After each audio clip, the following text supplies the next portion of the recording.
Hey guys, HDvee here and welcome to a brand new video. Today we've got quite a few things to go over. New events are now live in Pokemon Scarlet and Violet. We also have some new event codes, some new rumors for Pokemon Legends CA, and some other event updates as well. There's a lot of things to break down and get into today. If you're excited for the video, drop a like down below. Let's try to hit 500 likes. It really helps out. Leave a comment with your thoughts on anything we cover in today's video. Subscribe if you're brand new. Ring the notification bell. With all of that out of the way, let's get into the video and I really hope that you enjoy.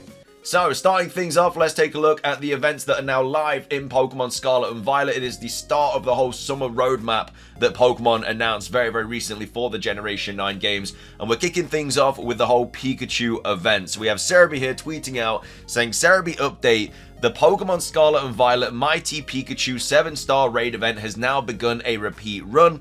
The Pichu, Pikachu, Mimikyu, Raichu, and Alolan Raichu Mass Outbreak event is also live, and these run until the 25th of July at 23:59 UTC. So we've got a couple of weeks of this event, and then it'll move on to the next event that we already know about as well. And then that's kind of going to be the future of Pokemon Scarlet and Violet for the next couple of months. They've given us a lot of information about the upcoming events and stuff like that. So the first one, of course, the 7-star Pikachu raid is as follows. So it does have the Light Ball as a held item, which of course boosts Pikachu's attacks, is the Water Terra type, has the Lightning Rod ability. The moves that it has are Thunder, Surf, Play Rough, Iron Tail, and Rain Dance. And also, as well, you do get Herba Mystica from completing this raid. Last time you didn't get it, but this time you do. I think all 7-star raids going further will have Herba Mystica as a potential drop, as well as your ability capsules, your ability patches, your XP candy, everything like that. This is what it does at certain time remaining. So it starts off the battle with Rain Dance, and obviously it activates its shield at the start of the battle as well. Uses Surf as well at 98%, Terra Orb Change at 80%, stats and status reset 80%, Terra Orb Change at 65%, and then also Pikachu stats and status reset 65% HP remaining as well. So that's the 7-star raid. Moving on though, we do of course have the Mass Outbreak event as well, which is shiny boosted for the Pikachu line. So Pichu obviously has a 0.5% shiny rate. You'll find it in Paldea, all areas, standard moveset. Doesn't have like a mark or anything like that, like an increased chance of mark. These are increased chances of having a shiny one. So yeah, that's Pichu. In Kitakami, you'll have a higher chance of finding Pikachu and Mimikyu outbreaks. They of course are also 0.5% shiny boosted as well. And then in the Blueberry Academy, you'll have Raichu and Alolan Raichu. And this is the first time I think you've been able to catch Alolan Raichu in Pokemon Scarlet and Violet, I do believe. But either way, those are also the 0.5% shiny rate boosted as well. However though, Blueberry Academy coastal biome is the only location you'll be able to find the Alolan Raichu, just because obviously it's going to be on the beach because it's surfing and stuff like that. But either way, that is the 7-star raid event and the Mass Outbreak event for Pokemon Scarlet and Violet for the next 2 weeks. Moving on, we do of course have new updates regarding Pokemon Go as well. We have the third code as well, because obviously they've been releasing a code every single day for Pokemon Go. But as well as that, they've also gone into detail about another Mega Rayquaza event. And again, it is not a raid day, it is once again elite raids, which is a shame. But either way, we have Leak Duck here tweeting out saying, due to issues affecting elite raids featuring Mega Rayquaza, a special global makeup event will be held for all trainers on Saturday the 3rd of August 2024 at 1 PM and 6 PM at local time. Stay tuned for details. I mean, I'm assuming it's going to be more elite raids anyway, because it's at those two specific times. So I'm assuming we'll just have elite raids for Rayquaza, you know, one at 1 PM and then one at 6 PM. So, you know, what they should do is just do a raid day instead. But yeah, they're not going to do that because they hate money apparently. But either way, yeah, if you did have a load of issues with Mega Rayquaza and you are able to do elite raids, then, you know, this is some good news for you. You could be able to get it again on the 3rd of August. Moving on, we also have the third code as well for Pokemon Go. This gives you an extra 100 Solar Fusion Energy. Leaked up once again tweeting out saying, redeem this promo code to get 100 Solar Fusion Energy. This is the third of 4 promo codes this week.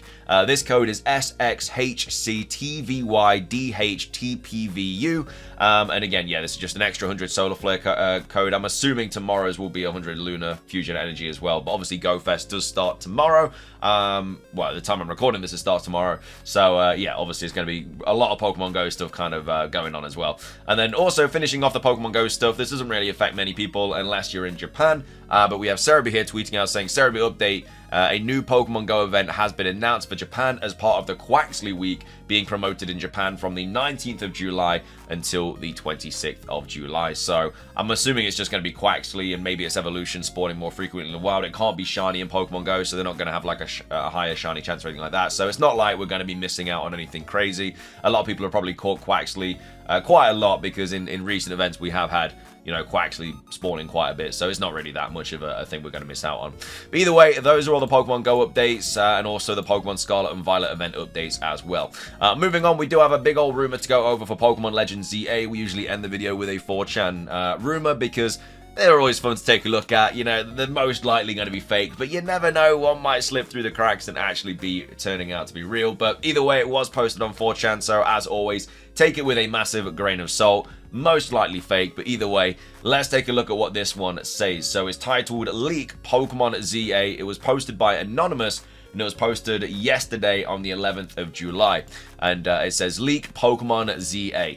So in history, we are descendants of AZ's younger brother, along with the rival, an ancestor of Lysander. So I think that's, yeah, so in history, we are descendants. So I don't think English is this person's first language, which is fair enough. But yeah, I think that they mean like the protagonist, like we play as a descendant of AZ's younger brother, along with the rival being an ancestor of Lysander. So that's kind of like the main protagonist. But at the end of the day, maybe that would be a cool thing to do. I don't think that would be the situation. I think that we won't be related to them at all, but you never know. To act as captain, who gives us the main missions, is our father, who is the current ruler of Kalos, whose face is represented in the current Parfum Palace, in which he usually reigns. So I don't really get how this is starting off. Like, if the current ruler of Kalos is still alive, like that's going to be hundreds and hundreds and hundreds of years ago, which doesn't look like where this game is set. This game doesn't make it look like it's set that long ago, like maybe 50 years or something like that. I don't think it'd be set in the time of like kings and queens in terms of like, I know obviously like kings and queens are still alive in today's society, but I mean like in the terms of like kings and queens ruling over places, you know, that is way back then. The main objective it assigns to us is to regenerate Lumiose so that it can become the new capital of the region, thanks also to its central position. So again, that's the whole building Lumiose situation. But again, this makes it seem like it is very much Middle Ages kind of swords and shields battling, and which is a cool kind of time for Pokemon to be set in. But I also just cannot see that happening, as well as from the initial kind of trailer that we saw. It just doesn't give that vibe at all, like really doesn't. The starters, though, apparently are going to be Chikorita, Tepig, and Poplio.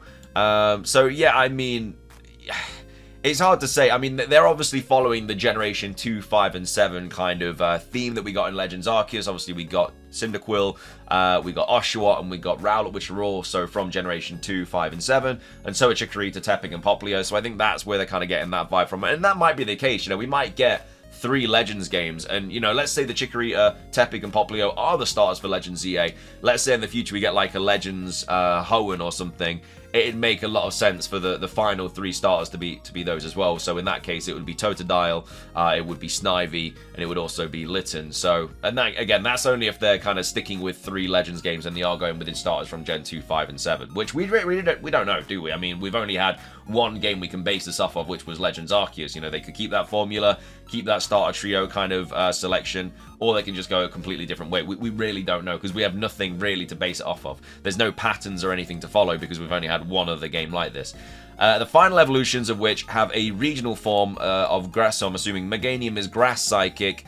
I'm assuming that, who was the Fire starter? I've already forgot off the top of my head. Tepig is Fire Dark, and then Water Fighting would be Poplio's, respectively. Our father will then give us an original Kalos starter, which also gets a Mega Evolution. So, yeah, I mean, I wouldn't mind it. I don't think we're going to get 6 starter Pokemon Mega Evolutions, though. But, in fact, no, I think this just says, yeah, this says regional forms. Anyway, I was going to say, like, I don't think we'd get 6 starter Pokemon Mega Evolutions. I think if we aren't going to get, like, the Generation 6 starters as the actual starters of this game, I think we will get regional forms of whatever the starter's going to be. And then, yeah, the Generation 6 starters, the Kalos starters, will get Mega Evolutions. I think that's probably the likeliest kind of scenario in that situation. There are 5 bosses in the game, which, again, very much is kind of what we're, I guess, pointing towards, just simply because the way the city is kind of cut up into 5 different sections. So yeah, there are 5 bosses in the game that will be faced in order. So the first one is grass and bug type. The second is water flying. The third is fairy poison type. The fourth is fire rock. And then also the 5th one is electric dark. You can go to the sewers and underground of Lumiose, which are made in the Grand Underground ways. So I'm assuming that's similar to Brilliant Diamond and Shining Pearl with the Grand Underground, which was pretty cool because, you know, there was a lot of locations where you could find different Pokemon and stuff. Obviously, the starters were available in there as well. And that would be a place where you can find loads of random Pokemon because as of right now, I just don't see where we're going to find a lot of Pokemon just if we're stuck in a city. We either have to go underground, we either have to go on the outskirts. I just don't really understand how it's going to work. But yeah, it's been greatly improved with several modifications. I think it's something about the Grand Underground's been, you know, improved or whatever with several modifications. The final battle involves that after obtaining the 5 fragments of Zygarde, he will be awakened in order to fight Yveltal and Xerneas, who fight each other. Architects of the mess and rebellion of the various Pokemon, fleeing from the paths that were buried precisely in Lumiose, so that they can stop them. So, yeah...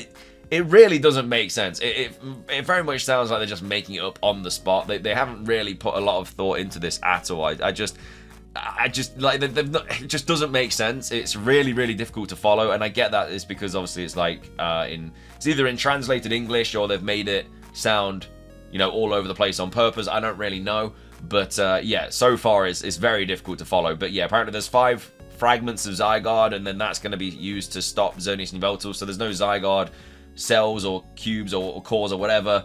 It's just literally going to be 5 fragments of Zygarde. That awakens it. It stops Yveltal and Xerneas. And then, you know, something about Pokemon being buried precisely in Lumiose. I don't know if there's going to be like zombie Pokemon.